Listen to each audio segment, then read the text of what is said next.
You should split the party. It's incredibly useful, and I'd say almost essential if you're doing anything like running a city, running for many players, doing heavy roleplay, or building tension. Splitting the party isn't something to be avoided at any cost. It's a tool in the DM's toolbox, just like anything else you can do. Welcome to Mystic Arts, where we read advice on the internet and then tell you to do the opposite. My name is Daði. I'm a professional writer and director, and I've been DMing for over 10 years. The term split the party has been with us since the early days of the hobby. There's a mention of it in the Vecna Lives review in Dragon magazine as far back as 1991. And even then, it was a kind of a tongue-in-cheek reference that the author likely expected readers to understand perfectly fine without explaining it to them. But I'll explain anyway, just in case you're new or unfamiliar with the concept. In RPGs, the term splitting the party refers to a usually dumb strategic decision where the party of heroes going through a dungeon divide their attention and literally split the group to cover more ground. Like Fred says, I think we better split up. Only it's usually a dumb strategical decision because dungeons are balanced around a whole party going through and looting it. So when the door to the next room opens up, the 18 goblins in there, they don't know that the adventuring party that stumbled in is just 3 people and not 6. And the heroes get TBK'd by what was supposed to be a fairly standard encounter. This happened so much that we as a culture of hobbyists embodied a certain phrase as an axiomatic maxim. Never split the party. But I don't believe in maxims. You see, splitting the party is incredibly useful. It's kind of the only way I managed to run the game at all. I was watching Renegade Roll's video on running Brindlewood Bay, a game where you play as little old ladies solving murders, when Rich talked about how he was running for a huge table with loads of players. And he mentioned how it was important to split them up. And I thought, hang on, I run for a huge table all the time, and I do that too. I split them up. I should be making a video on this, so I asked Rich if he was okay with it. In exchange, I promised to tell you folks to go check out his video about little old ladies solving murders. So once you're done here, go to Renegade Rolls and learn about Brindlewood Bay. Because there's a lesson in any mystery game you might run, whether that's Brindlewood Bay or Call of Cthulhu, or maybe just a mystery in your fantasy game of choice. If you're doing it right, there should be loads of plot hooks to investigate. Maybe we'll do a video on mysteries, but basically a good mystery is good when there's loads of avenues to explore. Loads of suspects, clues, trajectories, things to advance the plot. And when you run that game, you'll discover there's no way in hell your group stays together through all of it. I even remember in one such mystery adventure, I contrived a meta reason for them all to stay together. Any one of them could have been a faceless assassin, a doppelganger, and they had to keep an eye on each other, so any splitting up was inherently dangerous. So they figured, well, time is of the essence, so we'll go in pairs. That way, only one person gets assassinated at a time. Duh. And wham, they were splitting up. But here's the thing I discovered. An adventure in town is better when everyone splits up because splitting up creates smaller scenes and encourages roleplay, which brings us closer to a tighter narrative structure. Think of it like this. The normal scene in a D&D game is one NPC being barraged with questions from a large, motley crew of mercenaries who are all internally debating whether or not the NPC they're talking to is secretly the Babeeg. Like so. Where were you the night of the murder? I didn't. Do you collect knives? So I was... Good question. There were knives at the murder scene. So every scene has the NPC bouncing from addressing one character to another, and somehow trying their best to engage in 5 different conversations at once, while remaining suspicious of the 6th one that isn't talking and is just gripping their sword. And that doesn't feel real, because you never really see those scenes in film, TV, or even books. Most of your favorite dialogue scenes from other media were 2, 3, maybe 4 characters. That's usually because smaller scenes are more intimate. People in real life would much rather be vulnerable to a single person than to a whole crowd. And you can't do those vulnerable scenes if 7 thugs barge into every single scene. So you gotta split up the party into smaller chunks. And that way, you can do loads of smaller scenes. Small scenes allow you to hone in on present player characters, whether that's 1 or 2 of them. And in return, you get more out of the NPCs too. Since they're not having to defend against the barrage, they can be a little more like a real person. So, how do you do that? Well, you lay out options as you play. I think of the archetypical example of this style of play, splitting up, is towns or cities, because once you're in a dungeon, it really does become better for the party to stay together. But laying out options can happen gradually as you introduce new places for the players to visit, new things to catch their eye, new plot hooks they'll want to investigate. maybe personal plot hooks. You'd tell the party's cleric about a temple in town. The rest of the party might not be interested in that temple, so the cleric might visit alone while the bard and the barbarian go to the pub or whatever. Alternatively, you can lay them all out in one go, like a point crawl if you remember our video on exploration. When you step off the train, you finally arrived in Blackguard. You're here in the Argent sector. You see Blacksteel Street running through this district, heading north to Smoke Avenue and south to Bank Street. Within the district, you'll see a few pubs, the Silver Spoon, the Bandit's Lair, but you'll also see the Row Firearms Exhibit, a watchmaker known as the Tin Gawker, and the tinker shop called Goddard's Gears. These are all options for the party to go do something. They might choose to investigate options together linearly. First we go to the firearms exhibit, then to Goddard's Gears, but if they're in a time crunch, personally disinterested in one of the party's desired options, or generally impatient, they might just split up. And here's a neat little trick. When the party splits up, I use my initiative tracker. I've got this DM screen in front of me and these little trackers with a PC's name on them and art done by AB. And then I put them on the DM screen so I know what each group is. The siblings, Barton and Cece, are going to the firearm exhibit. Maeve, the ranger, and Church, the warforged, are going to Goddard's Gears. The rest of the party is heading to the Bandit's Lair for a drink. And then I cut from group to group across my DM screen. What's important for this style of storytelling is that you get used to cutting between scenes. You have to get into the rhythm of knowing when a scene is done and when you're due an edit. I don't really have a cheat for this. It does essentially come down to experience and understanding of story. And hell, sometimes I just have a running clock going on in my mind, counting down how long it's been since somebody had a scene. But let's put that aside for a minute and let's try and summarize a few things to keep in mind. Number 1, edit on movement. When one group of characters decides to move as a whole or split further, that's movement. Cut there. So when a character says, I'll go check out the Silver Spoon actually and then meet you at the pub, you say, you walk out the door and into the rainy streets, heading to the Silver Spoon. Meanwhile, at Goddard's Gears, Maeve and Church walk through the front door. A seamless cut on movement, right? Number 2, edit on boredom. When a scene starts spinning its wheels, talking in circles, or generally boring everyone, let's say the party went to the pub and won't stop endlessly discussing the nature of gods, and it was fun for the first few minutes and now it's well beyond unreasonably long, you cut. You say, as you go on about the nature of life and the universe and everything, we cut over to, and you rescue us from an endless scene and keep the plot moving. Number 3, edit on action. In RPGs, when a character is about to do something, they typically tell you, the DM, about it. That's the improv ball landing back in your court. You can use it to cut away. I draw my sword, says the bard when he's issued a challenge. And you say, as you unsheath your sword, and Maeve, you're buying dynamite from Goddard. Bam, we've cut. And this brings us nicely to number 4, and maybe my favorite, edit on drama. In screenwriting, this is sometimes called meanwhile back at the farm. Basically, the story builds up and up and up and up in tension, and then you cut to something more boring to leave us all hanging on for dear life, desperate for more. It's like a cliffhanger, but in the middle of an episode. It's amazing. It creates this sine wave or sawtooth of endlessly increasing tensions. You go from low drama and build it up and then peak, and then you cut to low drama and build and cut and build and cut and build and cut. Edge your players. What? That's what you're doing. You edge your players. You can even cut with greater and greater frequency to get your players feeling the tension of everything about to explode. Go on. What this kind of editing does is that it engages your inactive players with exciting storytelling. While they're in the shopping episode at Goddard's Gears, they're playing the game and talking and buying stuff. But when you cut away to the drama at the firearms exhibit, they go, oh yeah, it's been a while since he mentioned that. What's going on there? And they watch. They'll literally, excitedly watch the other people playing. And they'll notice how it's about to affect them. They'll see the tensions are getting high at the pub, and they'll go by themselves and look at the city map, wondering how close is Goddard's Gears to the Bandit's Lair? If something happens, can I make it in time?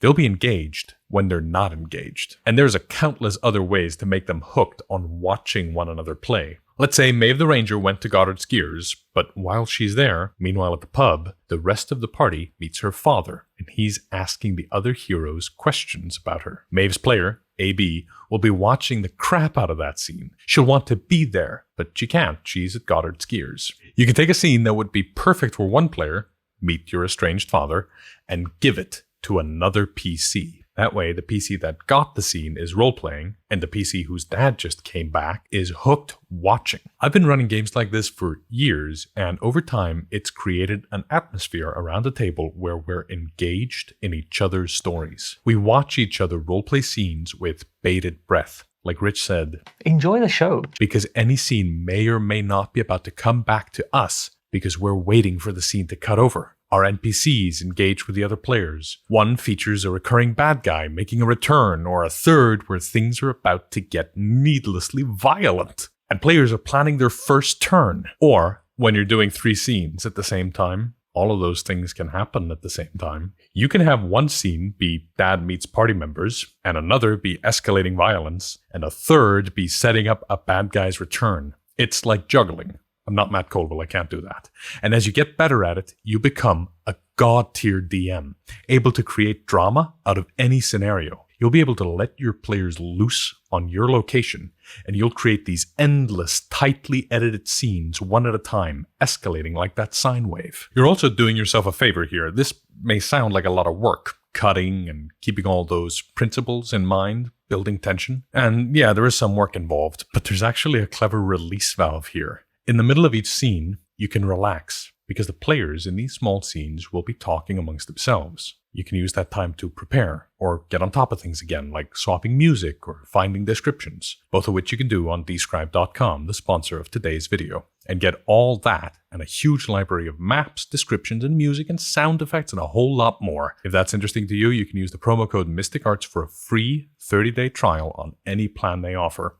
Link below. I find this kind of editing between scenes especially useful in my games, where downtime is a big deal. While the other players are doing their scenes, sometimes my players will decide they'll go off alone and think, or something similar. They're essentially communicating to me that they're not engaging in this bunch of split up scenes because they've got to min-max their downtime activities, whether that's downtime jobs or money or domain management. We talked a little bit about this stuff in my homebrew rules video, but honestly, I've been meaning to make a downtime video for a while. I go kind of crazy on it. Anyway, my players sometimes sort of remove themselves to do additional tasks, and that's probably good. Making sure there's plenty of stuff for your players to think about can be very useful for big tables. Doesn't have to be downtime. A large backlog of quests that need doing can serve the same purpose. 1 or 2 players might seclude themselves and figure out how to best chart a course through the hex map to do as many of their quests as they can in one go. Or when they're dividing their loot and they have to go sit down and figure out the math or whatever. That sort of removal from the scrum, I sit back and think,